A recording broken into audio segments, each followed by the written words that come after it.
Assalamualaikum warahmatullahi wabarakatuh. Alhamdulillahirabbil alamin wassalatu wassalamu ala rasulihil amin wa ala alihi wa sahbihi wa sallim. Amma ba'd. Ikhwatal Islam, a'azzakumullah, para peserta kajian fikih yang dimuliakan Allah Subhanahu wa taala. Pertama-tama kita senantiasa memuji Allah Subhanahu wa taala dan bersyukur kepadanya atas segala limpahan rahmat dan hidayahnya sehingga kita dapat bertemu kembali di ruang Zoom ini dalam program pengkajian fikih. Salawat dan salam senantiasa kita kirimkan kepada junjungan kita Nabiullah Muhammad sallallahu alaihi wasallam beserta keluarga dan para sahabatnya, para pengikutnya yang tetap setia berpegang teguh pada sunnah-sunnah beliau dan para sahabatnya hingga hari kiamat kelak. Amin ya rabbal alamin. Ikhwatal Islam rahimakumullah. Insyaallah pada malam hari ini kita akan mengkaji eh, pembahasan tentang sholat tatawu atau sholat sunnah. Sholat sunnah. Qala al-musannifu rahimahullah ta'ala, ya penulis kitab ini yaitu Manhajus Salikin yang ditulis oleh Syekh As-Sa'di, ya menuliskan, ya, sholat sunnah yang paling ditekankan, yang paling dianjurkan untuk dikerjakan adalah sholatul kusuf. Sholatul kusuf yaitu sholat gerhana. Sholat gerhana itu sholat sunnah yang atau sholat tatawu yang sangat dianjurkan untuk dikerjakan. Kenapa? Di anna Nabiya sallallahu alaihi wasallam fa'alaha wa amara biha. Karena Nabi sallallahu alaihi wasallam mengerjakannya dan memerintahkan untuk dikerjakan. Ya, jadi sholat kusuf itu atau sholat gerhana itu sangat ditekankan karena Nabi pernah mengerjakannya, melaksanakannya, dan Nabi juga memerintahkannya. Bukan cuma sekedar mengerjakannya, tapi beliau memerintahkan umatnya untuk melaksanakan sholat gerhana. Itulah sebabnya sehingga sholat kusuf ini atau sholat gerhana ini sangat, atau yang paling ditekankan untuk dikerjakan. Ikhwatal Islam, azakumullah.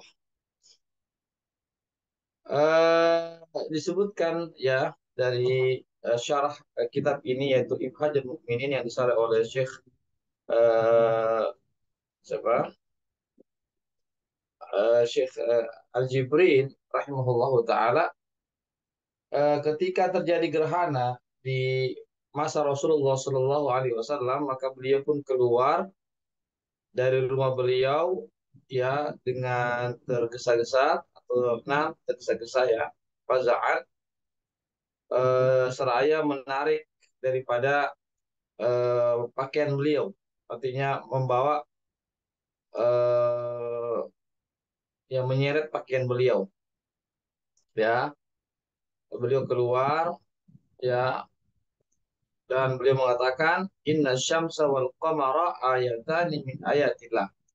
Sesungguhnya matahari dan bulan itu adalah dua tanda dari tanda-tanda kekuasaan dan keesaan Allah Subhanahu wa taala.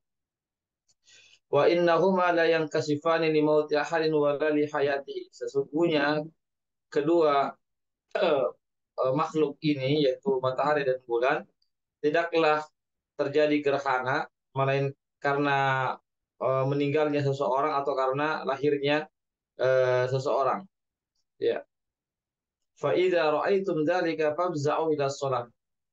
Maka apabila kalian melihat terjadinya gerhana ini, ya, maka segera segera kalian melaksanakan sholat. Di sini ada perintah dari Rasulullah SAW, yaitu kata Nabi, maka bersegeralah kalian mendirikan sholat atau melaksanakan sholat. Ya. Berdasarkan hadis ini menunjukkan bahwasanya sholat kusuf itu atau sholat gerhana itu sangat ditekankan karena Nabi yang mengerjakannya dan juga Nabi memerintahkannya. Ikhwatal Islam, a'azakumullah. Jadi sekali lagi, tatkala kita mengetahui terjadinya gerhana, maka segera segera kita melaksanakan sholat gerhana. Kemudian bagaimana tata caranya? Ya disebutkan di sini, ya disebutkan apa namanya dalam apa yang ditulis oleh Syekh As-Sa'di dalam matan kitab beliau, Manhajus Salikin, yaitu eh, beliau di sini menyebutkan satu apa namanya satu cara, ya satu cara, padahal sebenarnya eh, banyak hadis ya menyebutkan tentang eh, tata cara sholat gerhana, tapi Syekh As-Sa'di hanya menyebutkan satu cara saja, ya, yaitu yang terdapat dalam hadis Aisyah, ya, anna Nabiyya sallallahu alaihi wasallam jahara fi salat kusufi fi qiraatihi wa shalla arba'a raka'atin fi raka'ataini wa arba'a sajadatin muttafaqun alaihi. Ya, ini hadis sahih riwayat Bukhari dan Muslim.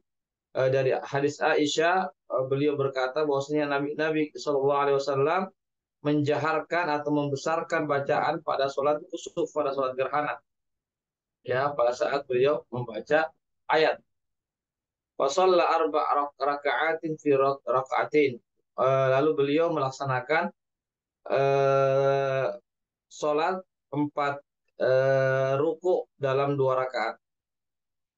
Ya, 4 kali ruku dalam 2 rakaat, wa arba sajadatin, dan 4 kali sujud dalam 2 rakaat. Ya, jadi di sini artinya dikerjakan 2 rakaat, setiap rakaat itu ada 2 kali ruku, 2 kali ruku.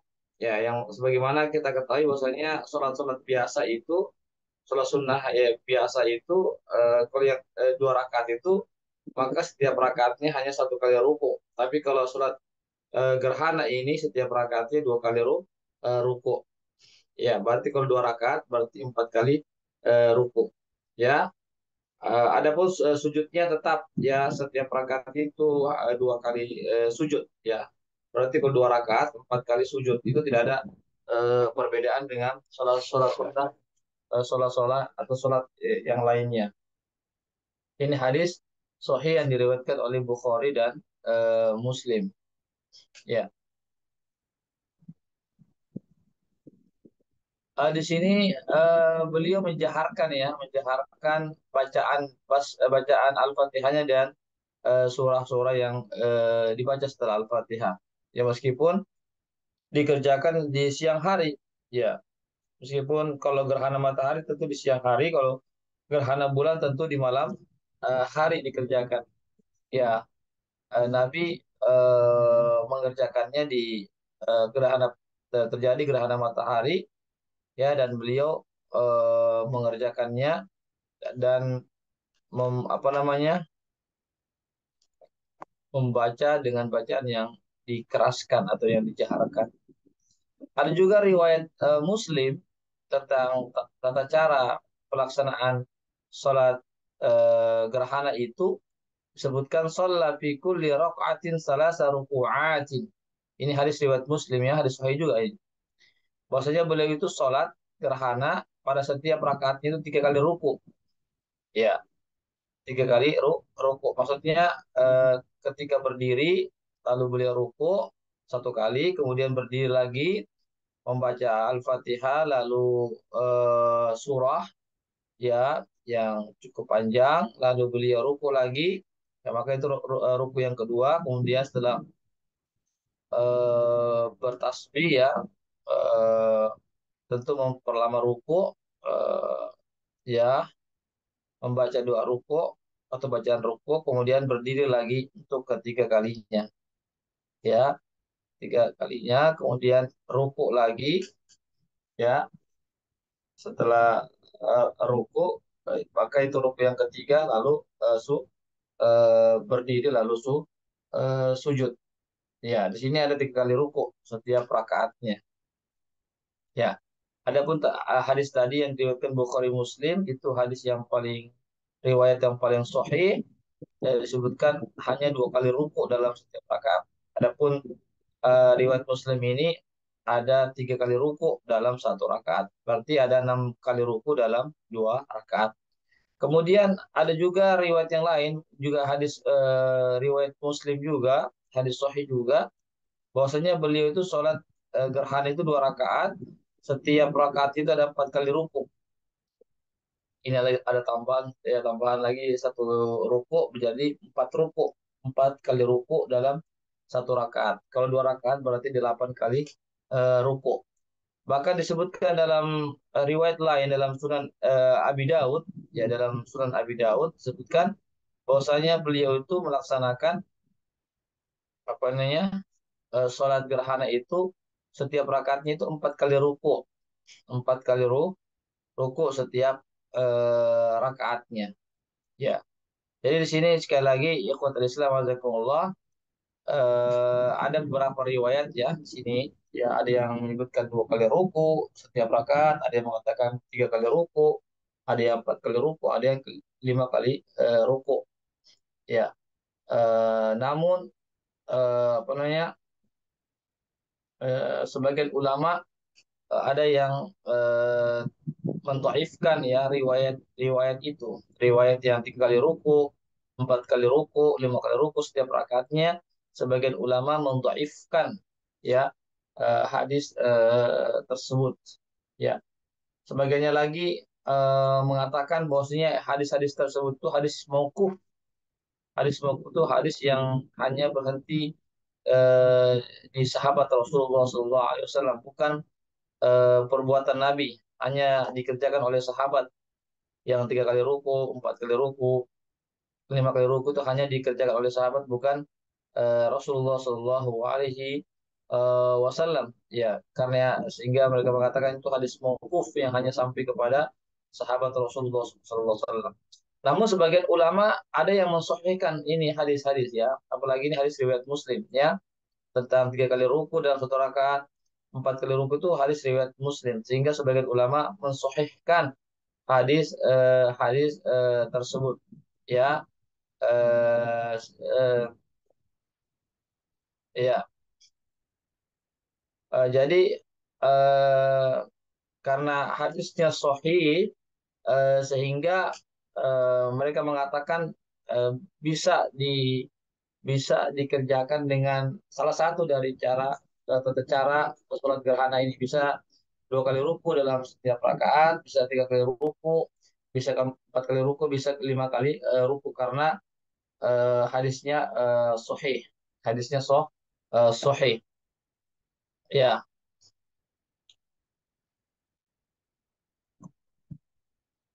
eh, mereka mengatakan kenapa di sini ada 5 kali, ada di samping 5 kali ruku, ada 4 kali ruku, karena secara umum gerhana itu bisa terjadi dalam setahun itu bisa sampai 1 atau 2 kali. Ya, secara umum itu gerhana itu bisa terjadi setahun itu 1 kali atau 2 kali. Ya, sehingga mereka mengatakan apa namanya tidak bisa kita mengatakan bahwasanya gerhana di zaman Nabi itu hanya 1 kali saja terjadi. Ya, akan tetapi gerhana itu apakah gerhana matahari atau bulan itu terjadi berulang-ulang di zaman Rasulullah SAW, meskipun tidak ada riwayat yang menjelaskan terjadinya gerhana matahari atau bulan itu berulang-ulang. Ya, tapi berdasarkan dari riwayat-riwayat yang tadi, ya, ada yang 2 kali, 3 kali, 4 kali, menunjukkan boleh jadi gerhana matahari dan bulan itu terjadi di zaman Nabi itu bisa saja dalam setahun itu bisa 2 kali terjadi. Ya, Allahu a'lam bishawab. Ya. Itu tadi ya tentang sholat gerhana. Yang kedua adalah sholat eh, tahajud dan witir. Ya, sholat sunnah yang juga sangat dianjurkan dikerjakanlah sholat tahajud dan sholat witir. Ya, sholat tahajud dan sholat witir. Ya, sholat tahajud ini ya termasuk sholat malam ya. Ya, sholat witir juga termasuk sholat malam karena dikerjakan di malam hari. Dan hukumnya adalah sunnah muakkadah. Ya, sunnah yang sangat ditekankan ya, yang sunnah yang ditekankan sangat ditekan, anjurkan untuk dikerjakan. Kenapa? Karena Nabi senantiasa menjaga sholat tahajud dan sholat witir, ya atau sholat malam. Ya, hanya saja bedanya antara sholat malam dan sholat tahajud. Kalau sholat malam itu bisa dikerjakan sebelum tidur, tapi kalau sholat tahajud itu dikerjakan setelah tidur. Ya, adapun sholat witir itu dikerjakan di akhir malam, di akhir atau sebagai akhir sholat kita. Tapi boleh juga dikerjakan di awal malam. Bagi yang apa namanya yang belum yakin untuk bisa bangun di akhir malam, maka dia bisa melaksanakan sholat witir itu sebelum tidur. Sebagaimana yang dikerjakan oleh beberapa sahabat Nabi seperti Abu Hurairah. Abu Hurairah itu kebiasaan beliau itu sholat malamnya itu sebelum tidur. Ya, sebelum tidur. Sebelum beliau pergi tidur di malam hari, maka beliau sholat witir dulu. Karena apa? Karena beliau itu agak lama beliau tidur di malam hari karena beliau memurojaah hafalan hadis yang beliau dengar dari Rasulullah SAW di pagi harinya itu. Maka di malam hari beliau memurojaah hadis-hadis yang beliau dengar dari Nabi. Oleh karena itu, karena beliau agak larut malam tidurnya, sehingga beliau pun eh, mengerjakan sholat witirnya itu di awal malam, artinya sebelum tidur. Itu juga berdasarkan arahan dari Rasulullah Shallallahu Alaihi Wasallam. Ya, bahwasanya beliau mewasiatkan kepada Abu Hurairah di antaranya adalah untuk melaksanakan sholat witir sebelum tidur. Ya, begitu juga Nabi pernah juga mewasiatkan kepada Abu Zar ya. Abu Zar juga beliau wasiatkan kepada Abu Zar Al-Ghifari ya untuk melaksanakan sholat witir sebelum tidur. Ya, ada beberapa sahabat. Ya, bahkan juga diriwayatkan Abu Bakar itu kebiasaannya juga beliau sholat witir sebelum tidur. Ya, berbeda dengan Umar. Kalau Umar itu kebiasaannya beliau melaksanakan sholat witir itu di akhir malam. Setelah tidur, beliau bangun, sholat tahajud, lalu beliau tutup dengan sholat witir. Iya, yang terpenting adalah sholat witir itu boleh dikerjakan di awal malam, artinya setelah sholat isya, boleh dikerjakan sebelum tidur, ya atau dikerjakan setelah tidur ya sebagai penutup dari sholat tahajud kita ya yang terpenting sholat witir itu dikerjakan sebelum masuknya sholat fajar sebelum masuknya waktu sholat subuh ikhwatal Islam azakumullah. Kemudian kebiasaan Nabi melaksanakan sholat tahajud dan ditambah dengan witir itu kebiasaan beliau itu adalah 11 rakaat dan 13 rakaat. Ya, kebiasaan beliau itu 11 rakaat atau 13 rakaat. Beliau melaksanakan tahajud plus dengan witirnya. Ya, beliau tahajudnya 8 rakaat, witirnya 3 rakaat. Beliau tutup dengan 3 rakaat. Ya, disebutkan bahwasanya beliau itu memperpanjang sholat malam. Ya, disebutkan dalam riwayat beliau itu memperpanjang bacaan dalam sholat malam. Ya, bahkan pernah diriwayatkan beliau pernah baca surah Al-Baqarah ya di satu rakaat ya sama Ali Imran dan An-Nisa itu di satu rakaat ya begitu panjangnya sholat Rasulullah SAW ini.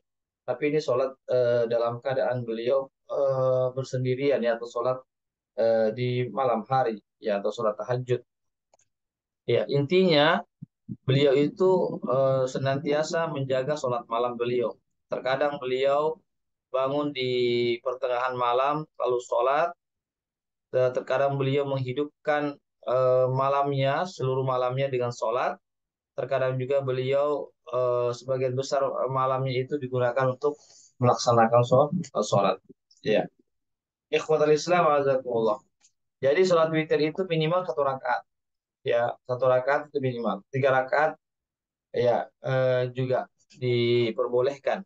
Sebagaimana Nabi kebiasaan beliau melaksanakan witir itu 3 rakaat, 3 rakaat.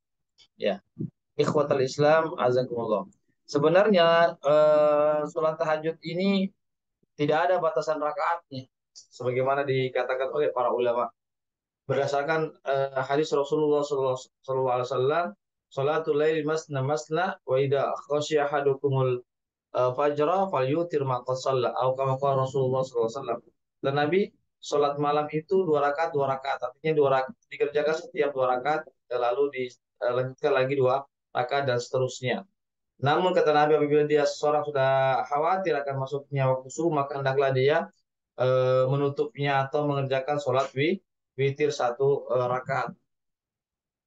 Fal yutir ya, bukan bukan 1 rakaat. Yang penting hendaklah dia melaksanakan witir eh, di akhir daripada sholat tahajud itu. Ikhwatal Islam, azakumullah.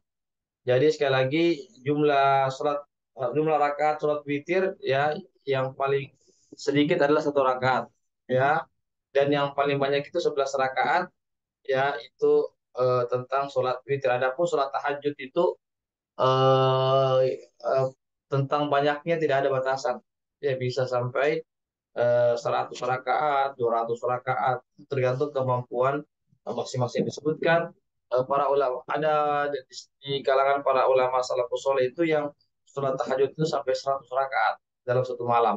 Luar biasa ya. Jadi kita ketahui bahwasanya mereka itu kalau melaksanakan sholat malam itu bukan surah-surah pendek yang dibaca, dengan surah-surah yang panjang. Ya, Allahu a'lam bishawab. Terkait sholat witir ini hukumnya sunnah muakkadah. Ya, meskipun ada sebagian ulama yang mengatakan, khususnya mazhab Hanafiyah mengatakan sholat witir itu punya wajib sama dengan sholat fardu 5 waktu. Tapi jumhur ulama, mayoritas ulama mengatakan sholat witir itu hukumnya sunnah muakkadah, bukan fardu ain, bukan. Nah, tentu pendapat yang kuat adalah pendapatnya jumhur ulama. Maksudnya sholat witir itu adalah sholat sunnah muakkadah, bukan sholat wajib. Ya, ikhwatal Islam azakumullah. Ya, jadi itu disunahkan pada sholat witir itu ya, untuk rakaat pertama disunahkan membaca Sabbihisma rabbikal a'la. Ya,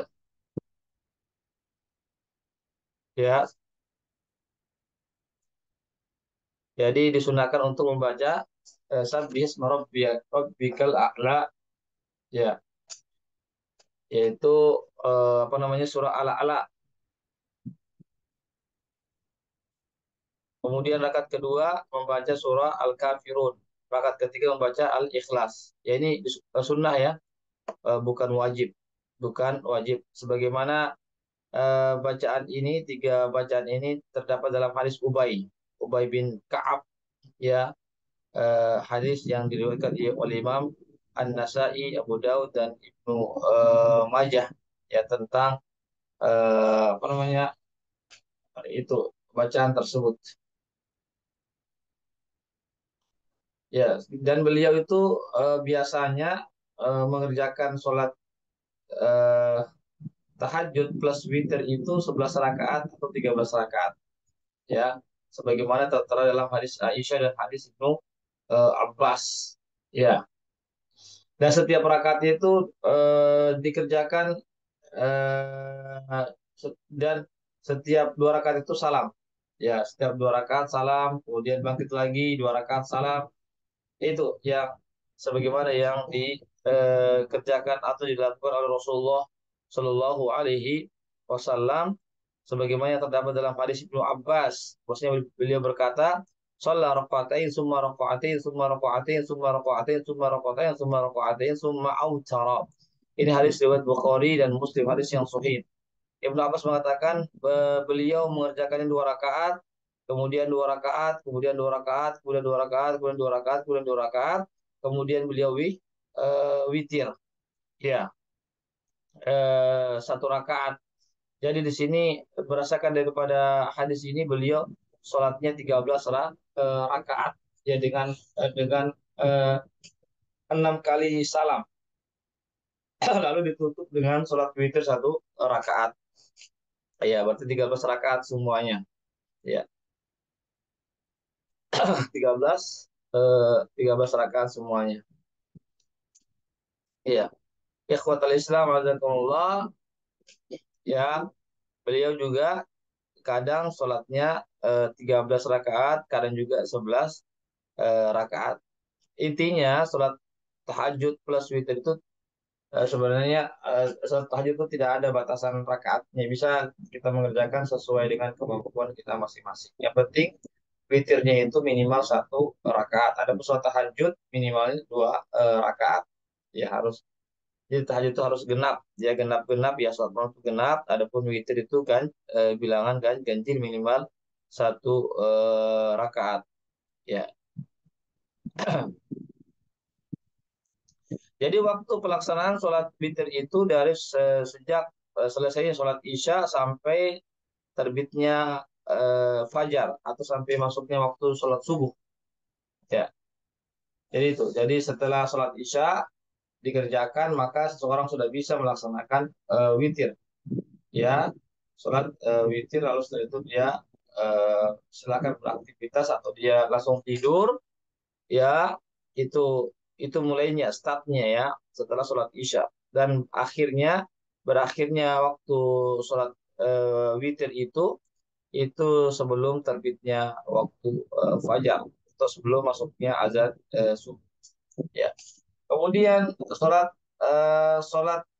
tahajud di akhir malam itu lebih utama ya, atau sholat lain atau sholat apa namanya sholat witir di akhir malam itu lebih utama ya. Sebagaimana hadis Rasulullah SAW, ij'alu akhir salatikum bil-laili witra. Jadikanlah akhir salat kalian di malam hari itu adalah dengan salat witir. Ya meskipun hanya satu rakaat. Itu afdolnya di akhir malam. Dis- Disebutkan dalam hadis Rasulullah SAW ya bahwasanya Nabi bersabda man khaba alla yaquma min akhir laili falyutir fi awwalihi.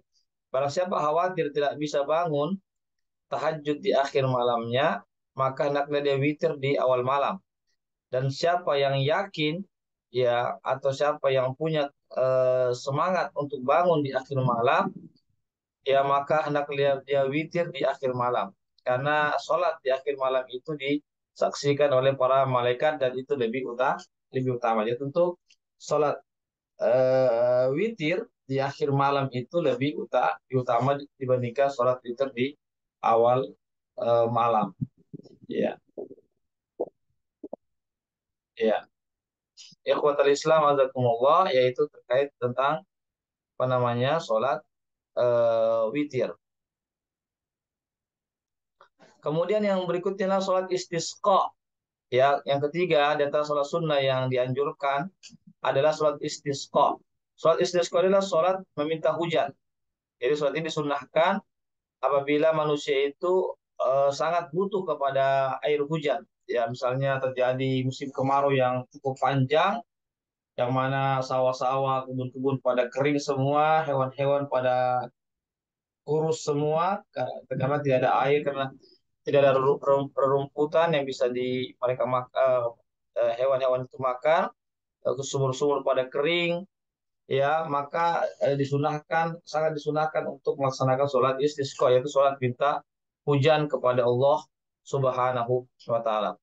Jadi sholat istisqa ini tata caranya sama dengan sholat Id ya, sama dengan sholat Id ya, tata cara sholat istisqa ya. Ya dikerjakan juga di pagi hari ya, di pagi hari dikerjakannya. Eh, Sebutkan hendaklah orang yang melaksanakan sholat istisqa itu keluar dari rumahnya dalam keadaan menundukkan diri, dalam keadaan takut, khusyuk, menghinakan diri di hadapan Allah, seraya memohon agar Allah segera menurunkan hujan. Ya. Sholat istisqa itu dikerjakan 2 rakaat sama seperti sholat Id, dan juga disunahkan dikerjakannya di lapangan yang luas, di lapangan ya, bukan di masjid. Tetapi ini hukumnya sunnah, bukan wajib. Kemudian juga disunahkan untuk berkhutbah, berkhutbah ya, berkhutbah ya. Lalu di khutbah itu disunahkan untuk memperbanyak istighfar, membaca ayat-ayat yang memberitakan untuk beristighfar, kemudian memperbanyak doa dan berbaik sangka kepada Allah Subhanahu wa taala. Itu tentang tata cara sholat istisqa.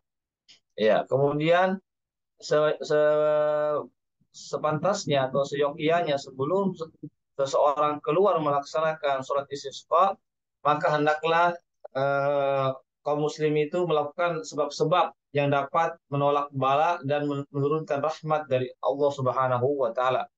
Seperti apa? Sebab-sebab itu seperti istighfar, mohon ampun kepada Allah, bertobat, ya kembali kepada Allah, kemudian meninggalkan kezoliman, mengembalikan hak-hak orang lain yang pernah dia zolimi, kemudian berbuat baik kepada makhluk, ya, itu diantara dan sebab-sebab lainnya yang dapat menarik rahmat Allah Subhanahu wa taala dan mencegah daripada kemurkaan atau ujian dari Allah Subhanahu wa taala. Ya, barangkali ini yang bisa kami sampaikan ya terkait tentang apa namanya sholat istisqa. Jadi ada 3 pada malam ini kita bahas ya, 4 ya. Sholat sunnah itu sholat sunnah apa namanya gerhana, ya, baik gerhana matahari atau gerhana bulan, kemudian sholat tahajud dan witir, kemudian sholat istisqa yaitu sholat memohon hujan dari Allah Subhanahu wa taala. Ya, itu semuanya hukumnya sunnah atau sunnah yang sangat dianjurkan untuk dikerjakan. Allahu a'lam bishawab. Ya, sekarang kami buka sesi tanya jawab. Ikhwatul Islam, azakumullah. Ya, siapa yang mau bertanya silakan. Silakan kalau ada mau bertanya.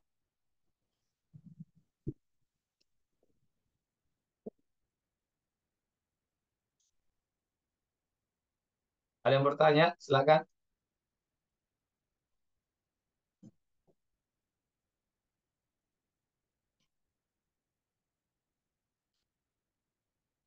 Ya, kalau tidak ada yang bertanya, saya tambahkan lagi sedikit ini. Ya, saya tambahkan sedikit lagi ya. Eh, ya, ini yaitu waktu-waktu yang terlarang dari mengerjakan sholat-sholat sunnah mutlak namanya. Ya, kita terlarang mengerjakan sholat-sholat sunnah mutlak pada waktu-waktu yang terlarang.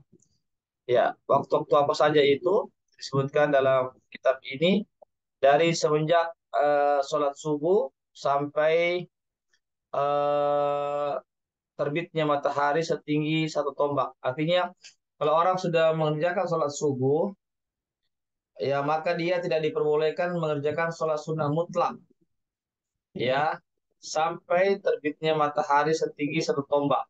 Ya, artinya, kalau sudah terbit matahari setinggi 1 tombak, maka ketika itu boleh melaksanakan sholat sunnah mutlak.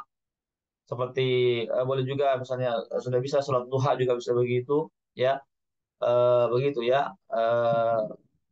Jadi di antara waktu-waktu yang terlarang dari melaksanakan sholat mutlak, kalau sunnah mutlak adalah sejak seseorang itu telah mengerjakan sholat subuh. Ya, kalau dia sudah sholat subuh, maka dia tidak boleh mengerjakan sholat sunnah mutlak, ya, sampai terbitnya matahari setinggi 1 tombak. Iya, iya. Bisa juga dikatakan eh, artinya sholat sunnah mutlak juga artinya setelah terbitnya fajar ya. Setelah terbitnya fajar, maka orang tidak boleh melaksanakan sholat sunnah mutlak. Yang ada hanya sholat sunnah sebelum subuh. Ya, jadi beda ya. Sholat sunnah sebelum 2 rakaat sebelum sholat subuh itu beda dengan sholat sunnah mutlak. Sholat sunnah mutlak ini tidak ada batasan rakaatnya. Ya, terserah kita mau melaksanakan berapa rakaat, yang penting dia bilangannya genap. Ya, setiap 2 rakaat salam. Ya, jadi yang dimaksud ini setelah terbit fajar atau setelah masuknya waktu sholat subuh, waktu sholat subuh, maka seseorang tidak boleh melaksanakan sholat sunnah mutlak. Yang ada hanya sholat sunnah qobliyah subuh, sebelum sholat subuh 2 rakaat. Ada hadis Rasulullah SAW, ya, rakaatain qoblal fajr khairu minad dunya wa ma fiha. Disebutkan dalam hadis Rasulullah SAW, melaksanakan 2 rakaat sholat sunnah sebelum sholat subuh, maka pahalanya itu lebih baik daripada dunia beserta isinya. Ya. Nah, kemudian yang terlarang juga melaksanakan sholat sunnah mutlak adalah dari sejak sholat asar sampai terbenamnya matahari. Ya, artinya kalau sudah dilaksanakan sholat asar, ya, sudah dilaksanakan sholat asar, maka sampai terbenamnya matahari, maka tidak tidak boleh di situ dikerjakan sholat sunnah mutlak. Tidak boleh di situ dikerjakan sholat sunnah mutlak, itu waktu terlarang, ya, sebagaimana disebutkan dalam hadis Rasulullah SAW. Kemudian yang ketiga adalah eh, ketika matahari berada di atas kepala kita atau berada di tengah langit, ya, maka itu tidak boleh kita melaksanakan sholat itu, ya. Ketika matahari berada di atas kepala kita atau berada di tengah-tengah langit, tidak boleh itu dikerjakan sholat sunnah eh, mut, mutlak, ya. Ikhwatal Islam, azakumullah, ya, itu terkait tentang waktu-waktu yang terlarang untuk melaksanakan sholat sunnah mutlak.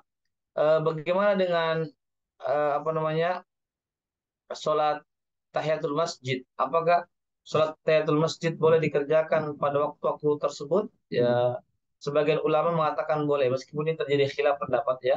Ada mengatakan tidak boleh karena ada larangan Nabi, tapi sebagian ulama mengatakan sholat tahiyatul masjid, penghormatan kepada masjid itu diperbolehkan meskipun di waktu-waktu terlarang.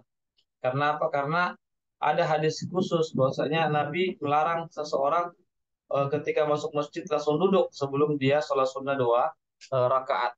Ya, idza dakhala ahadukum al-masjidah fala yajlis hatta ya yusolli rakaatin atau kama qala Rasulullah sallallahu alaihi wasallam. Beliau bersabda dalam hadisnya, apabila salah seorang kalian masuk ke dalam masjid, maka janganlah dia langsung duduk sebelum dia melaksanakan salat sunnah 2 rakaat. Ini hadis ini bersifat umum, artinya bisa saja dikerjakan di waktu-waktu terlarang ataupun di waktu-waktu itu yang tidak terlarang. Artinya yang penting setiap masuk masjid, maka seseorang itu tidak dibenarkan langsung duduk sebelum dia melaksanakan sholat sunnah 2 rakaat. Ya, Allahu a'lam bishawab.